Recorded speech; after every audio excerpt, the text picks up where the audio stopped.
Hello and welcome to True Crime Rocket Science, the most authentic voice in true crime.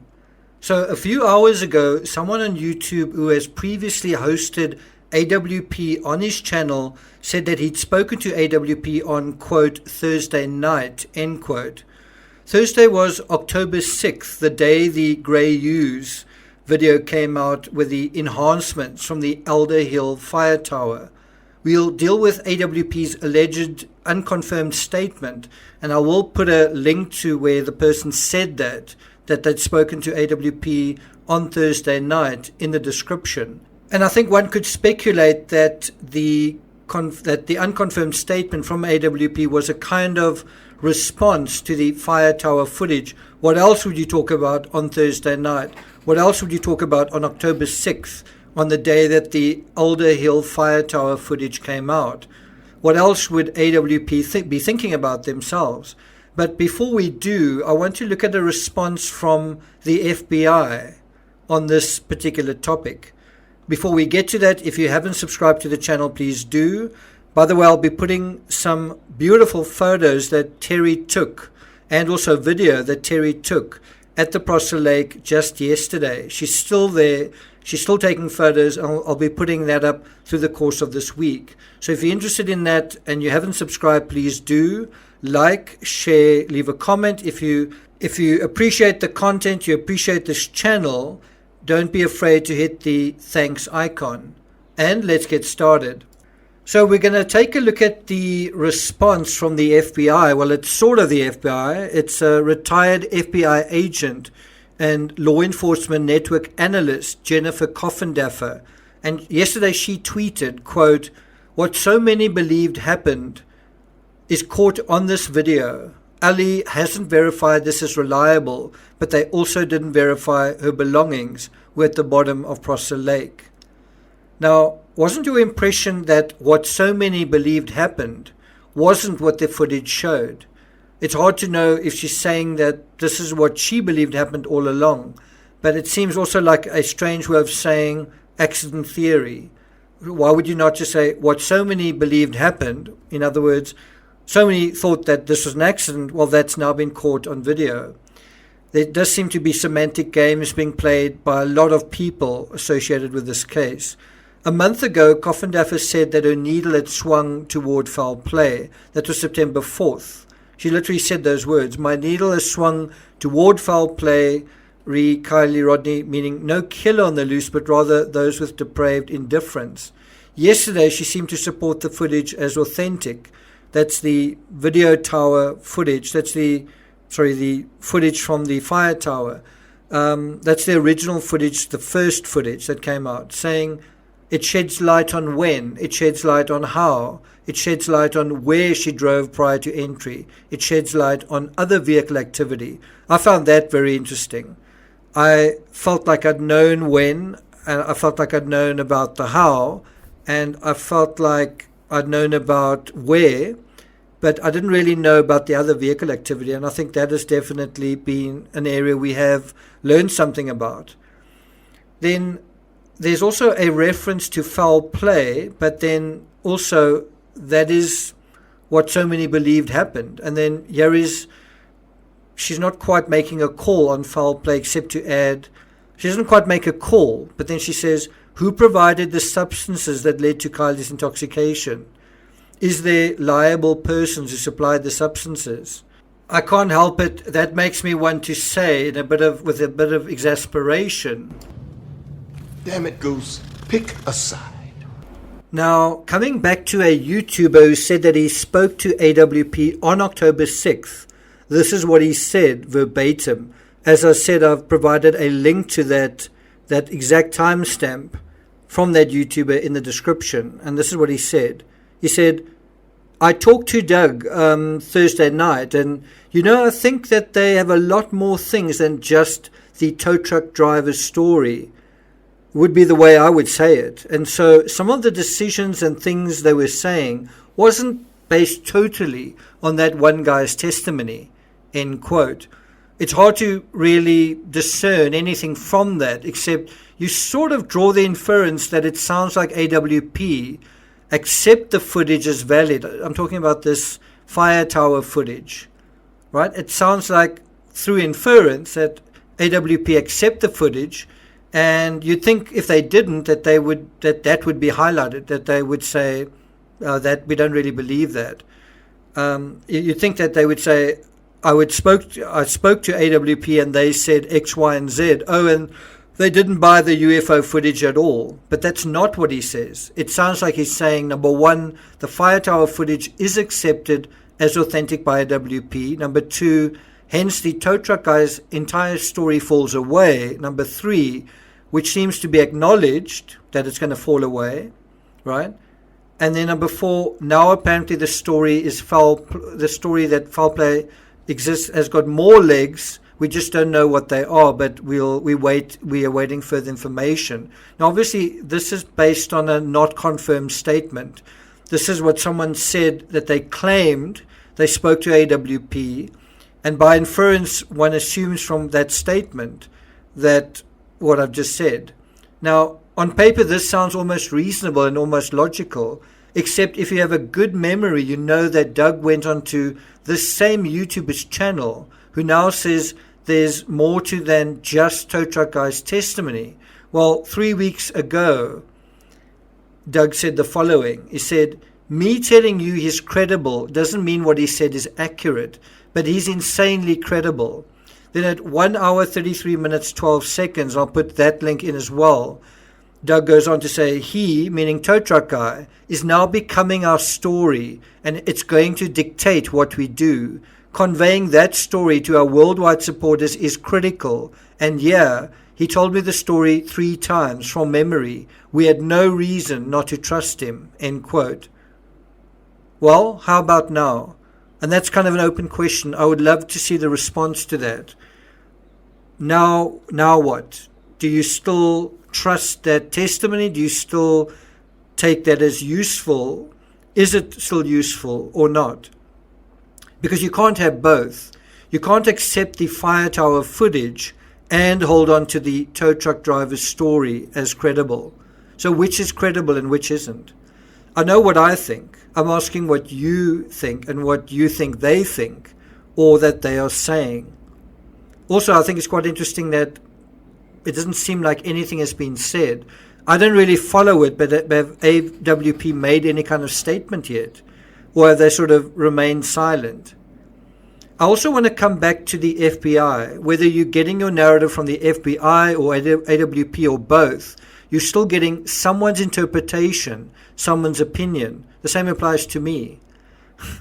You're also getting my interpretation, my opinion on certain things. And some opinions are better than others. Would you agree with that? Remember when a total amateur pulled out Kylie's laptop? That was like what the F number 267 in this case. But we were presented with information. And how did you know whether to trust it or not? Well, this was the ex-FBI's assessment of that laptop. Coffin Duffer said, the Kylie Rodney case has been heavy on my mind, trying to discern whether this laptop find is a hoax, planted there, or was it truly left behind by Ali? Well, it turned out to be a legit clue from a totally, I won't say illegitimate source, but a totally unexpected source. And what did we know at that time? We knew it was the right place. We knew it was sort of the right time. We knew it was the right device. We knew Kylie had a computer because she had a charger with her. And who knew? It turned out to be Kylie's laptop after all. Coffin Duffer went to the trouble to get the confirmation that it was. But I don't think you needed to be a rocket scientist to know that Kylie, it sort of had Kylie written all over it. And sometimes that's not science. When a claim is made prior to confirmation, you can sometimes rely on your nous, your common sense, to make a call on whether you trust the information or not. And some people are better than that than other people. If you've been following the case and you're informed, you can do that. And it was no surprise really when it was officially confirmed what we already knew. Coffin Duffer said, I asked for clarity and it came. Investigation complete. Without equivocation, the laptop and other items purported to be Kylie Rodney's are hers. Well, doesn't the same apply to the fire tower footage? We're doing the same thing with the Kylie Rodney laptop with the fire tower footage. Is it genuine? Who can tell us? Who can sort of tell the sheep that this is genuine so that the sheep know, otherwise they wouldn't know. Another observation to note right now, do you remember when Jagger's alibi was confirmed first in the mainstream media, then by Ali? AWP were very quick to come back into the narrative to do damage control. No, we never said he was a suspect, when that's what many assumed. They never said he was a suspect, but many of their followers assumed that he was. Now compare AWP jumping back into the narrative to address issues with a narrative that they have dictated, right? To AWP not jumping in now. Thus far, AWP haven't gone onto any channels, as far as I'm aware, to explain the fire tower footage, to explain their position on the fire tower footage. What do you think that's about? Because you've had a lot of platforms that they went on to that are trying to do exactly that. What about the biggest platform of all? Don't they have responsibilities to say, oh, well, we think this, or oh, well, we've also got other information? Because it is a problem, because there is a contradiction. So the question is, will they, when will they, and what is the other suspicious foul play stuff that we apparently don't know about? What is that? If AWP has an ace card that's some sort of game changer, fine. But if they don't, and we end up coming back full circle to an accident, should true crime hold itself accountable for being, I don't know, not terribly good at true crime? Should you guys, the community, hold creators accountable? Should creators hold each other accountable? In my experience, social media is extremely awful at monitoring itself. And I think you guys must silently watch that. How are they accountable? How honestly, how sincerely, how truthfully, in a channel, in a genre that is about true crime, how truthful are they in terms of themselves, in terms of monitoring themselves? I wouldn't be surprised if those channels that came out of this lugging huge chests overflowing with treasure and brimming with new subscribers will just pat themselves on the back, pin a noddy badge on themselves and move on to the next case. And all that to thunderous applause. In the Rodney case, who would you say were the winners and who would you say were the losers? Did the winners tell the truth, or did they tell you what you wanted to hear? Did they help the victim and the victim's family, or did they victimize and create more victims? Did they assist law enforcement? That's an interesting one. Social media definitely made huge contributions in this case. Think about AWP. Think about Checker TV's salvage operation. Think about Grey Hughes bringing the case out of the darkness.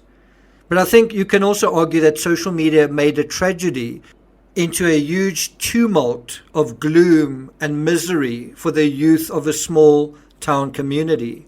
One community, the true crime community, basically pestered, badgered, hounded, tormented another community. Older people that should have known better hounded youngsters. It made something that already wasn't easy to bear so much harder.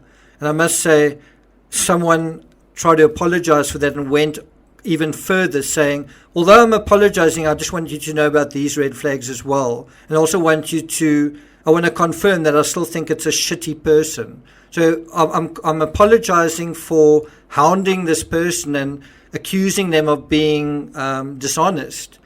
But at the same time, I want to remind you that I want my X thousand subscribers to be aware that I think this is a shitty person. But by the way, I'm sorry about what I said. Does that sound sincere? That shitty person took it upon herself to try to find someone who wasn't really her friend. That shitty person put herself out there to try and help find somebody. And in the future, do you think that shitty person is going to put their hand up and want to be exposed to this sort of thing?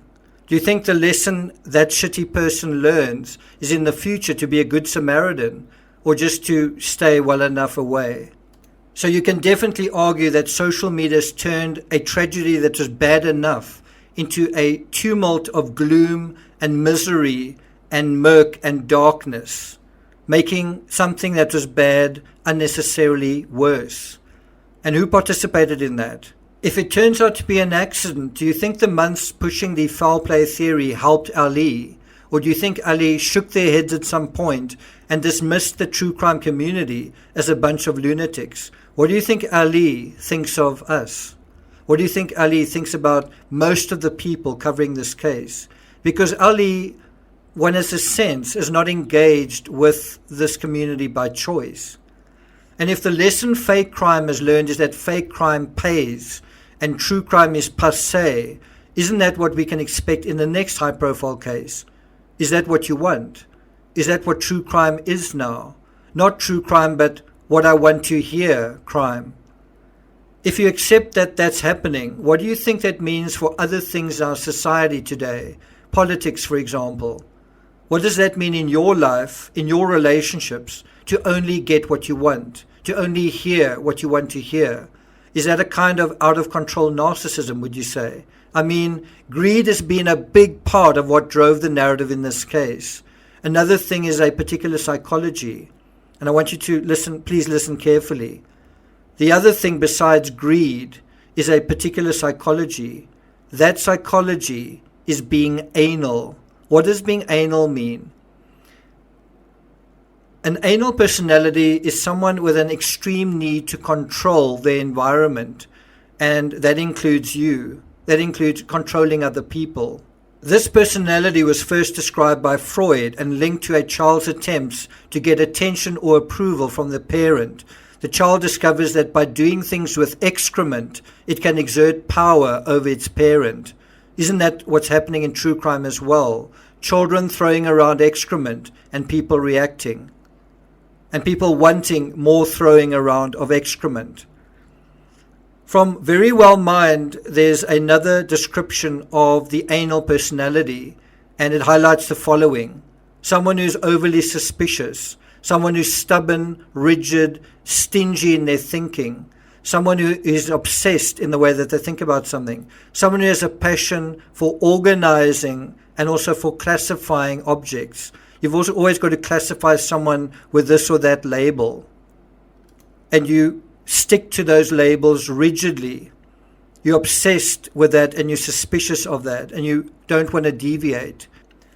Broader picture, if people just want to be told what they want to hear, what if what some people want to hear clashes with what someone else wants to hear? In other words, reality be damned. Some people want to hear what they want to hear and other people want to hear what they want to hear. What if that starts to clash? What if two realities of excrement collide on, say, a national or international scale? What do you think happens? Thank you for listening, and I'll see you guys next time.